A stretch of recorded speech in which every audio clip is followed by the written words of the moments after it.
Hello friends, आप सभी का स्वागत है हमारे YouTube channel stock market watch में। गाइस, आज हम डिस्कस करेंगे कि 10 ऐसी बातें डिस्कस करेंगे जो आपको स्टॉक मार्केट में इन्वेस्टमेंट करने के बाद नहीं करनी है, ताकि आपका लॉस कम से कम हो।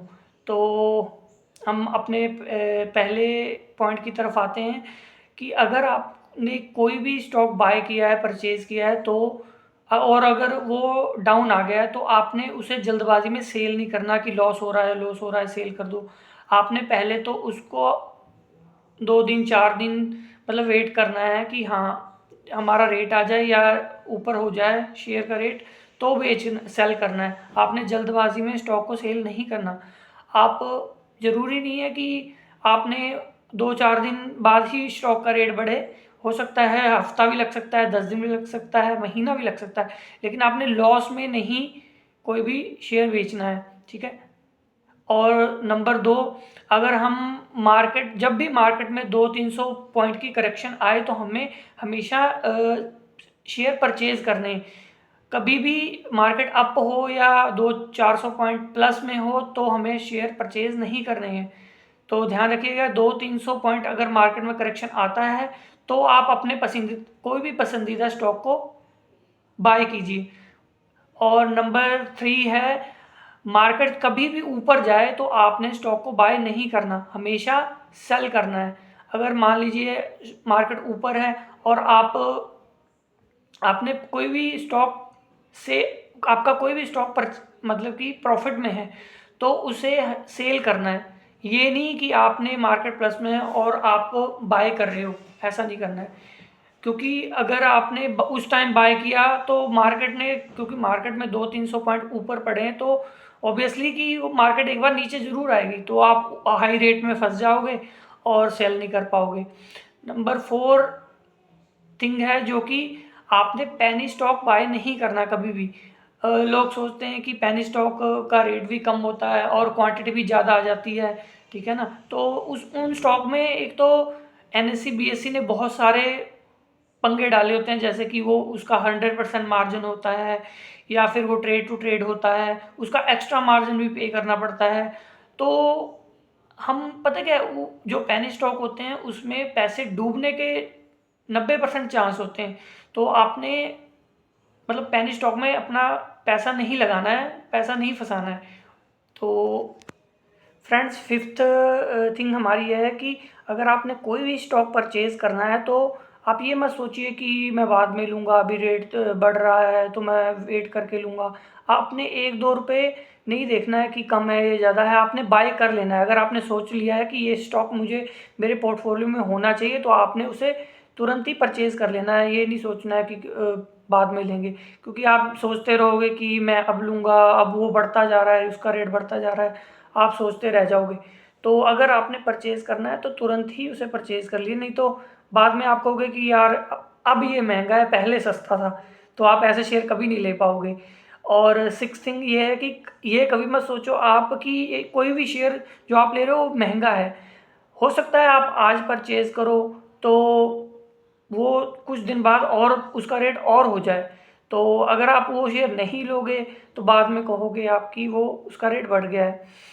और सेवन्थ चीज़ है कि सेवन्थ चीज़ हमें ये नहीं करनी चाहिए कि मार्केट के ट्रेंड के हिसाब से नहीं चलना चाहिए। अगर मार्केट प्लस में जा रही है और आप मतलब काफ़ी मार्केट तेज़ है और आप बाय कर रहे हो, तो ऐसा नहीं करना। आपने जब भी मार्केट प्लस में हो, आपका कोई भी स्टॉक प्रॉफिट में हो, तो आपने हमेशा बड़ी तेज़ मार्केट में स्टॉक को सेल करना है। और अगर मार्केट डाउन हो तो आपने अपने स्टॉक सेल नहीं करने हैं। ध्यान से सुनिए, आपने अपने स्टॉक सेल नहीं करने। आपने अगर मार्केट डाउन है तो परचेज करना है। डाउन मार्केट में परचेज करने का ही फ़ायदा है फ्रेंड्स। और क्योंकि अगर मार्केट डाउन होगी तो 1-2 दिन बाद जब मार्केट बढ़ेगी तो आपने जो स्टॉक परचेज किया होगा वो आपका महंगा ही बिकेगा। ठीक है ना। क्योंकि कोई भी अगर करेक्शन आती है कोई भी बड़ी, तो मार्केट में तो 2-4 दिन उसका असर रहता है, लेकिन बाद में मार्केट ठीक होने के बाद शेयर का प्राइस फिर से वही हो पहुंच जाता है। और सपोज आपने एट्थ थिंग है, सपोज आपने कोई भी स्टॉक बाय किया हुआ है तो बार बार आपने उसको नहीं देखना है। दिन में आप 4-5 बारी उसको देख लीजिए, उसका क्या रेट है क्या नहीं है। मैं ये ऐसा भी नहीं बोल रहा हूँ कि आपने बिल्कुल ही नहीं देखना है। अगर आप नहीं उसको देखोगे तो आपको पता कैसे लगेगा आज डाउन है या तेज है। तो आपने मतलब मैं मेरे कहने का मतलब है कि आपने बार बार हर 5 मिनट 10 मिनट बाद नहीं देखना है। आपने एक दिन में 4-5 बार ही देख लिया, ठीक है। अगर आप बार बार देखोगे तो आपका बार बार रेट कम हो रहा है तो आपका देख देख के बीपी लो होता रहेगा। ऐसा नहीं करना है आपने, ठीक है। और 9th चीज़ है कि हमें कभी भी बढ़ता शेयर मत नहीं लेना चाहिए।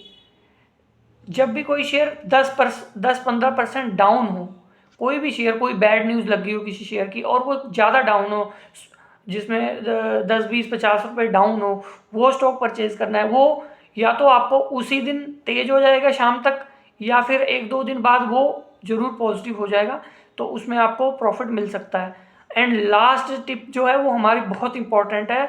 स्टॉक मार्केट में 10th चीज़ है कि स्टॉक मार्केट में हमें कभी सट्टा नहीं मारना है। स्टॉक मार्केट गाइस बनी ही जो है वो इन्वेस्टमेंट के लिए बनी है।